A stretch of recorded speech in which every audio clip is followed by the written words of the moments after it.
হাতির তাণ্ডব রুখতে খোয়াই জেলা শাসকের উদ্যোগে ম্যারাথন বৈঠক অনুষ্ঠিত হয়েছে। বৈঠকে এদিন আলোচনা হয়েছে কিভাবে হাতির তাণ্ডব থেকে সাধারণ মানুষের বাড়ি ঘর রক্ষা করা যায়। খোয়াই জেলা শাসক চাঁদনী চন্দ্রন জানিয়েছেন, গত কয়েকদিন আগে তেলিয়ামোড়ায় মহকুমা মঙ্গিয়াকামী এলাকায় বন্য হাতির তাণ্ডব থেকে এলাকাবাসীদের রেহাই দিতে রাস্তা অবরোধ করা হয়েছিল।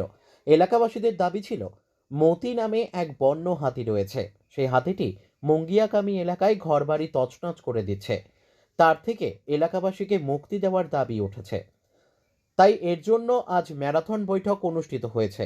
এদিনের এই বৈঠকে উপস্থিত ছিলেন মহকুমা শাসক থেকে শুরু করে বন দপ্তরের ঊর্ধ্বতন আধিকারিক, মহকুমা পুলিশ আধিকারিক সহ স্বশাসিত জেলা পরিষদের ইএম কমল কলই এবং বিভিন্ন জনপ্রতিনিধিরা। বৈঠক শেষে এই বিষয়ে বিস্তারিত তুলে ধরেন খোয়াই জেলা শাসক ডক্টর চাঁদনী চন্দন।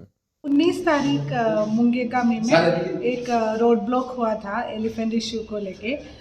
तो मोटी नाम का एक एलिफेंट है, वो गांव-गांव में थोड़ा डिस्ट्रक्शन कर रहे हैं। तो फॉरेस्ट की तरफ से मोती को हैंडल करने के लिए हम लोग क्या क्या कर सकते हैं, एडमिनिस्ट्रेशन की तरफ से और पब्लिक रिप्रेजेंटेटिव्स की तरफ से क्या हेल्प मिल सकता है, ये सब चीज़ हम लोग आज डिस्कस किया था। तो बहुत फ्रूटफुल एक डिस्कशन था। फॉरेस्ट डिपार्टमेंट ने बहुत नया नया टेक्निक सोच के रखा है हाथी को टैकल करने के लिए। तो हम लोग होपफुल है कि नेक्स्ट 1 और 2 मंथ्स में ये डिस्ट्रक्शन एकदम कम हो जाए। तो अभी पहले जो फॉरेस्ट डिपार्टमेंट ने आगे वो एलिफेंट हर्ड का मैट्रियार्क को कॉलर दिया था। अभी जो रोग एलिफेंट है मोती को कॉलर लगाने वाले हैं ये फरवरी महीने में।